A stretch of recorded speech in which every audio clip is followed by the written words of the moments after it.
Hi and welcome to Kids Corner. I'm Miss Chrissy and we are here today at Canfield Hilltop with Mrs. Zetz, Miss Manning, and Mrs. Ross kindergarten classes. Today we have chose a very special story that's about spreading love between one person and another. It's actually called The Kissing Hand, and we hope that you enjoy. Let's get ready to go. So I'm so glad you guys are all here with us today. As you know, Mrs. Zetz had introduced me. I'm Miss Chrissy. We're from Armstrong, and I see so many good eyes on me today. I have a very special story that I'm going to be sharing with you. And if you take a look at it, it's got some little critters on it, doesn't it? They're little critters. These guys have a mask on their face. If you look closely, can you see? Yeah. Does anybody know by a show of hands what this little critter's name is? Yes, sir. A raccoon. It is a raccoon. Do you know if they maybe stay up all day long and sleep at night like you do? Or if they stay up all night and sleep? Yes, sir. They stay up all night. They do stay up all night. They're nocturnal. They're nocturnal just like bats. But my sister saw one that was in the day. Yes, sometimes they come out in the day because they come to find some food, but they're loving critters and they love to stay up all night long. And so that's what this big circle is here, the yellow circle. It's actually the moon. And it's actually called The Kissing Hand by Audrey Penn. Are you ready for a reading adventure? Yes. Let's begin. Let's begin. The Kissing Hand by Audrey Penn. And you see, he lives out in the wilderness, doesn't he? Yeah. He's got lots of critter friends, the butterflies, the flowers, some birdies, and he looks very curious in this picture, doesn't he? Does he look like he's looking up? Yes. Maybe like you do when you go on your walks in the park. Do you look around for stuff too? Yeah. I as well do. Chester Raccoon stood at the edge of the forest and cried. "I don't want to go to school," he tells his mother. "I want to stay home with you, and I want to play with my friends, and play with my toys, and read my books, and swing on my swing. Please, may I stay home with you?"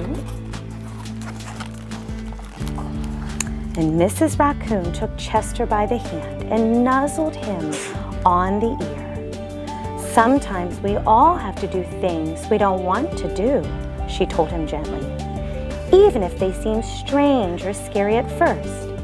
But you will love school once you start."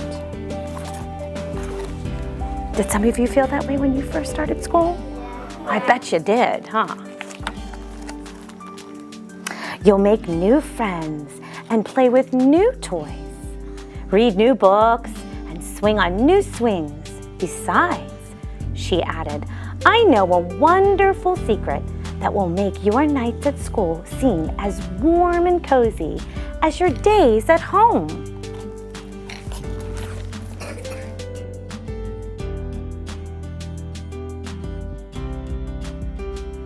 Chester wiped away his tears and looked interested. "A secret? What kind of secret?" "Ah, a very old secret," said Mrs. Raccoon. "I learned it from my mother, and she learned it from hers. It's called the kissing hand." "The kissing hand?" Chester asked. "What's that?" "I'll show you." Mrs. Raccoon took Chester's left hand and spread it wide open, and his tiny fingers into a fan. See them over here? You open your hands like that, they turn into a fan, don't they? Leaning forward, she kissed Chester's hand right in the middle of the palm. Chester felt his mother's kiss rush from his hand, up his arm, and into his heart. Even his silky black mask tingled with a special warmth. See the mask?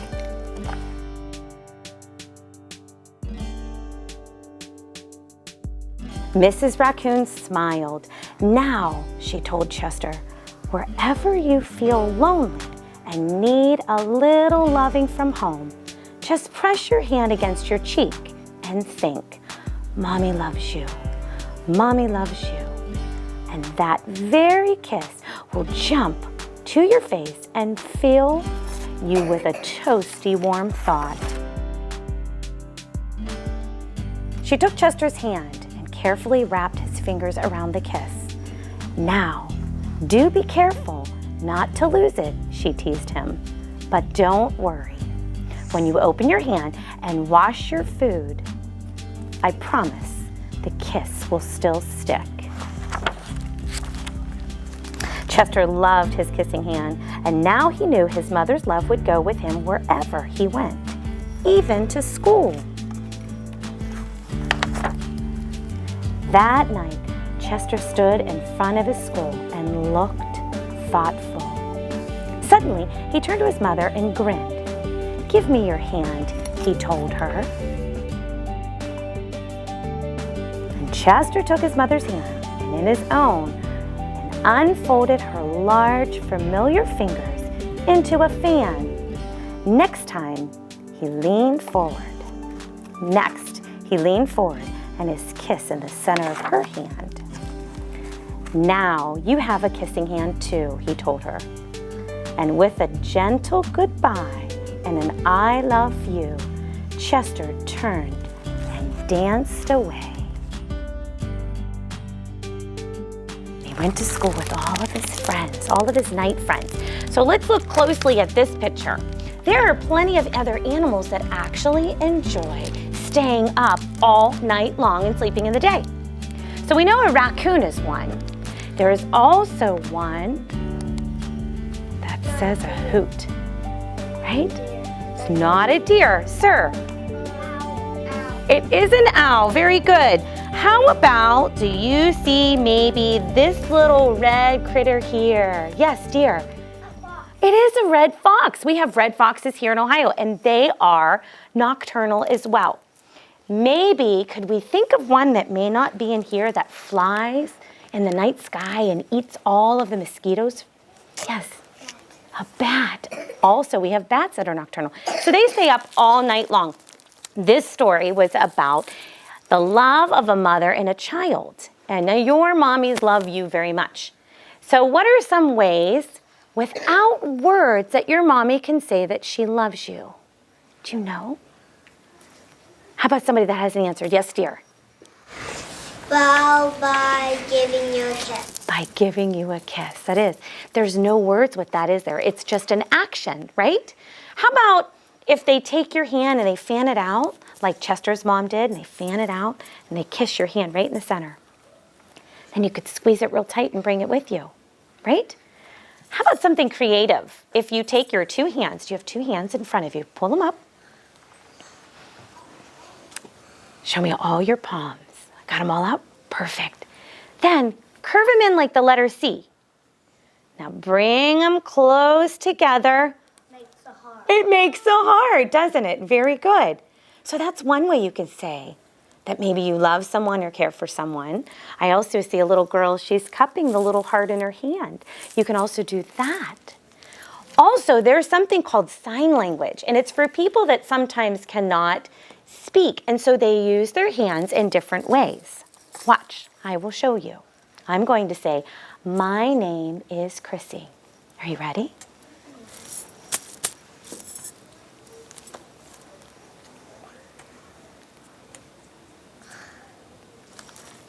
So I did, my name is, and then I spelled my name, C-H-R-I-S-S-Y. Now, somebody might have seen this before. Has anybody seen this? Some of you have. This also is a sign on your hand that means I love you. So when you're riding down on your school bus and you see your mom or dad or brothers or sisters in the windows, grandmas, grandpas, neighbors, and you really care for them, guess what? You can throw them a kiss, or you can say I love you this way, very silently, right? Or you could show your heart. Yes, you can. So there's many different ways. We have something that's coming up soon, don't we? Do you know by your calendar in here, I think today Mrs. Zett's class probably did it, on your calendar, did you notice that today is the last school day in January? No. Then, No. guess what? It is the last day in January today for school. It's the very last day in January. So when you come back to school on Monday, it actually starts a new month, the month of February. And in February, we celebrate something very special with hearts. Yes, sir. Groundhog's Day. We do celebrate Groundhog's Day. And that gives us lots of love to make sure we get warm weather. But until then, when we wait for our spring to come, we have something that falls on February 14th. Sir. Valentine. It is Valentine's Day. And a lot of you guys will be bringing in Valentines and sharing your love with people. So that's what we're going to do today. We are going to be able to make a card. We're going to fan our hand out. Okay? We're going to fan our hand out. And we're going to put our hand in the paint one time.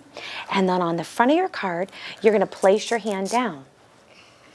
Okay? And then in the center of it, what's going to go in the center of the palm of your hand on your card? Heart. Everybody can say it. What's going to go on there? A heart is going to go on there, right? So then you can tell your mom and dad, your brothers and sisters about how you read the kissing hand today. And then you can tell your mom and dad, and they can kiss your hand. And anytime that you need to know that they're close to you, you'll know it's right in the center of your hand, right?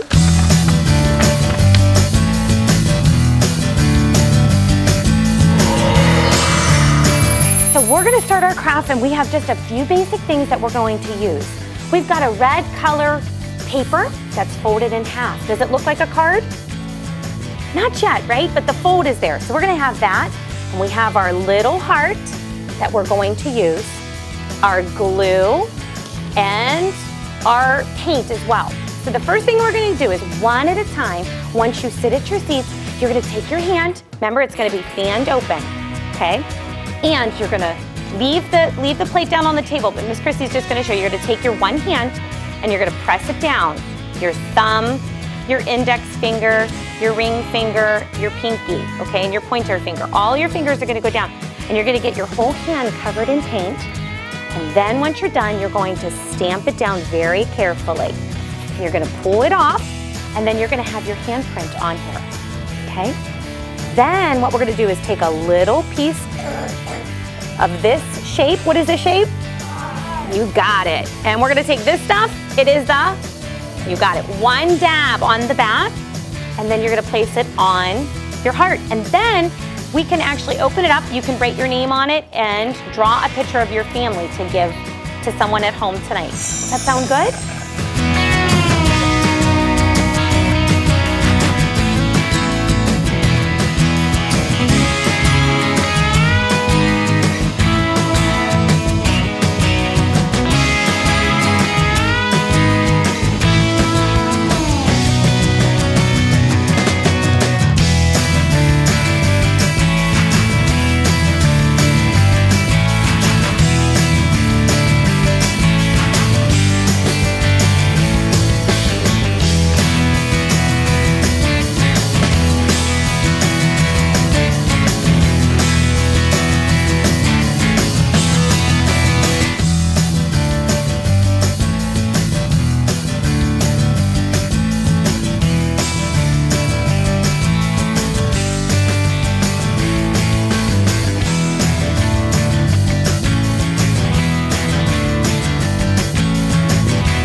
Thank you again for tuning in to Armstrong Channels 20 and 100. I'm Miss Chrissy here at Hilltop in Canfield, Ohio. Thank you for tuning in. We'll see you next time. Bye-bye. Bye.